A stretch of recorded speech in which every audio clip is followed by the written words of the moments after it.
one touch, I could with you, with just one touch, I could feel my body giving. Baik, assalamualaikum warahmatullahi wabarakatuh. Di sini saya akan menjelaskan mengenai pengertian manajemen risiko dalam lembaga pendidikan. Nah, manajemen risiko adalah proses sistematis untuk mengidentifikasi, menganalisis, dan mengandalkan risiko yang dapat menghambat pencapaian tujuan pendidikan. Nah, seperti dalam lembaga pendidikan, risiko bisa berasal dari berbagai aspek seperti akademik, keuangan, sumber daya manusia, maupun lingkungan sekolah. Nah, di dalam aspek akademik itu seperti kayak penurunan drastis nilai-nilai rata ujian siswa, atau kegagalan penerapan kurikulum yang baru karena kurangnya pelatihan bagi guru. Nah, yang kedua itu tadi kan aspek keuangan. Nah, aspek keuangan itu seperti contoh keterlambatan pencairan dana BOS atau bantuan operasional sekolah yang menghambat kegiatan operasional sekolah. Nah, ada juga contoh lain yaitu adanya pengeluaran tak terduga untuk memperbaikan fasilitas yang rusak berat tanpa adanya dana cadangan. Nah, yang ketiga tadi kan ada aspek sumber daya manusia atau SDM. Itu contohnya seperti tingginya tingkat perputaran guru honorer yang menyebabkan ketidakkonsistenan kualitas pengajaran. Nah, yang terakhir itu adalah aspek lingkungan sekolah, seperti masalah keamanan, seperti maraknya aksi perundungan atau bully di dalam sekolah, atau gangguan dari lingkungan luar sekolah. Nah, baik, sekian dari saya, akan dilanjutkan oleh rekan saya. Selanjutnya yaitu adalah risk identification atau identifikasi resiko. Dalam lembaga pendidikan, tahapan ini bertujuan untuk mengenali berbagai potensi resiko yang mungkin akan terjadi. Misalnya, rendahnya kualitas pembelajaran, kekurangan tenaga pendidik, konflik antar siswa atau guru, dan keterbatasan sarana dan prasarana.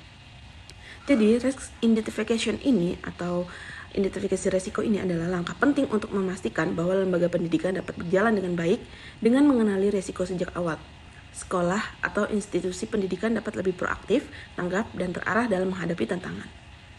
Di sini saya akan menjelaskan analisis dan penilaian risiko. Nah, setelah suatu risiko itu diidentifikasi, langkah selanjutnya adalah melakukan penilaian terhadap risiko tersebut. Nah, penilaian ini dilakukan dengan melihat dua hal, yaitu seberapa besar kemungkinan risiko itu terjadi dan seberapa besar dampak yang ditimbulkan jika risiko itu benar-benar terjadi. Nah, risiko biasanya diklasifikasikan menjadi 3 bagian.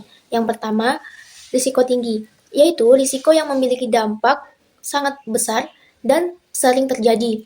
Yang kedua adalah risiko sedang, yang memiliki tingkat kemungkinan dan dampak yang berada di tengah. Dan yang ketiga, risiko rendah, yaitu risiko yang jarang terjadi dan memiliki dampak kecil. Nah, dengan adanya pengelompokan ini, sebuah lembaga atau organisasi dapat menentukan prioritas dalam penanganan risiko. Artinya, risiko yang memiliki tingkat tinggi harus ditangani terlebih dahulu agar tidak mengganggu jalannya kegiatan atau pencapaian tujuan organisasi. Jadi, analisis dan penilaian risiko ini sangatlah penting untuk membantu organisasi dalam mengambil keputusan yang tepat, efektif, dan terarah dalam menghadapi berbagai kemungkinan risiko. Nah, materi selanjutnya yaitu materi terakhir mengenai pengendalian dan mitigasi risiko atau risk control. Nah, tahap ini berfokus pada upaya untuk mengurangi atau mengatasi risiko. Nah, di risk control ini memiliki strategi ada 4, yaitu yang pertama menyusun kebijakan dan SOP, yang kedua yaitu pelatihan guru dan staf, yang ketiga peningkatan fasilitas pendidikan, dan yang terakhir adalah memonitoring dan evaluasi secara berkala. Nah, dengan pengendalian yang baik, dampak risiko dapat diminimalkan. Nah, kesimpulan dari materi ini yaitu manajemen atau profil risiko dalam lembaga pendidikan merupakan proses penting untuk menjaga kualitas dan keberlangsungan pendidikan. Nah, melalui identifikasi, analisis, dan pengendalian risiko yang tepat, lembaga pendidikan juga dapat mengantisipasi berbagai masalah serta meningkatkan efektivitas dan mutu layanan pendidikan secara berkelanjutan. Terima kasih. With just one touch, I could feel my